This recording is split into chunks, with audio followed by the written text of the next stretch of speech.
بداية نحن هون عم نحكي عن حق الاستثمار اللي هو فعليا حق التصرف. هون نحن ما عم نحكي انه انت عم بتأجر عقار لشخص ما كرمال يستثمر، وهذا صار موضوع تاني.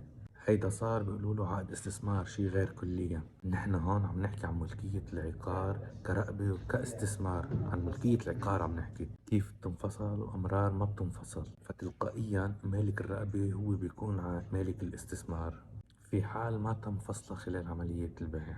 هلأ بحال الأب احتفظ بحق الاستثمار، فهالشي بينفع إنه بعد وفاة الأب ما بينعمل الانتقال، لأنه الاستثمار بيموت، حق الاستثمار بيموت بمجرد وفاة الشخص. ساعتها الأب بيحتفظ بحق التصرف بالعقار لحتى بنته أو ابنه بالورثة ما يقدروا يبيعوا. هلأ فعليا أو عمليا حق الاستثمار ما بينباع، أوكي، بس عند عملية البيع ممكن قسمتهم الرقبة والاستثمار. هلا وبالعادة الاستثمار حق الاستثمار ما بيكون لحدا غريب، لأنه بعدين إذا بدهم يتصرفوا بالعقار بده يكونوا الطرفين متوافقين، فأكيد ما حدا حيدخل حدا غريب بحق الاستثمار.